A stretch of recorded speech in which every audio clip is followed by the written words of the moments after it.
मोजणीला ग्रामस्थांचा विरोध, महिलांचा बेशुद्ध पडण्यापर्यंत संघर्ष। ग्रामस्थांचा मोजणीला तीव्र विरोध, प्रशासनावर दुर्लक्षाचा आरोप। पोलिसी बळाच्या छायेत मोजणी, ग्रामस्थ आक्रमक। दहशतीखाली मोजणी नको, शेतकऱ्यांचा संतप्त विरोध।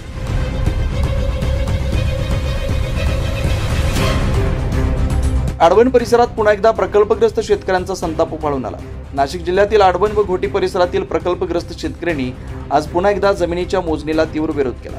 प्रशासनाने पोलीस बंदोबस्तात ही प्रक्रिया राबवली असली तरी ग्रामस्थांचा संताप अनावर झाला।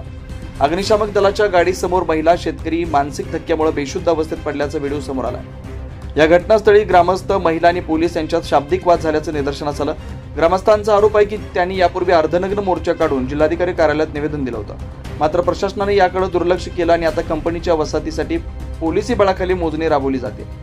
हे बघा, आज आम्ही 23 तारखेला अर्धनग्न मोर्चा काढला असून आम्ही सर्व शेतकरी आमच्या आडवण गावापासून ते जिल्हा अधिकारी कार्यालयापर्यंत अर्धनग्न उघडा मोर्चा घेऊन गेलेले असताना काल शेतकरी इतके थकले, सगळ्या गोष्टी झालेल्या असताना आम्हाला प्रांत साहेब गैरहजर असताना, आम्हाला आपलं कलेक्टर साहेब गैरहजर असताना आम्हाला प्रांत साहेबांनी आश्वासन दिलं, मी वरती कळवतो आणि तुम्हाला सांगतो काय ते। आणि आज आम्ही शेतकरी रिटर्न आल्यानंतर लगेच या प्रशासनाने इथं मोजणीचा घाट घातला आहे। हा आजही शेतकऱ्यांना मान्य नाही। इतके शेतकरी तळमळा करून सुद्धा हे लोक का ऐकती नाही।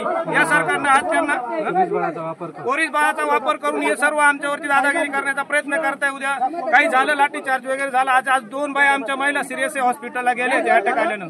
त्याच्यामुळे हे सर्व घाट घातल्यामुळे आम्हाला हे मोजणी मंजूर नाही। शासनाने गोष्टी त्वरित थांबवा ही आम्हाला आमची विनंती आहे त्यांना। ज्ञानेश्वर कोकणे, नारायण शेलार, विष्णू कोकणे, रमेश कोकणे, तुकाराम कोकणे, पांडुरंग कोकणे, पांडुरंग बाबा गांगड यांच्यासह गावातील अनेक महिला, शेतकरी मोठ्या संख्येने उपस्थित होते। या घटनेनंतर प्रशासनाची भूमिका आणि शेतकऱ्यांचा पुढचा पवित्रा काय असणार हे पाहणं महत्त्वाचं ठरणार आहे। 9 न्यूज महाराष्ट्रासाठी अनिल केदारी, नाशिक।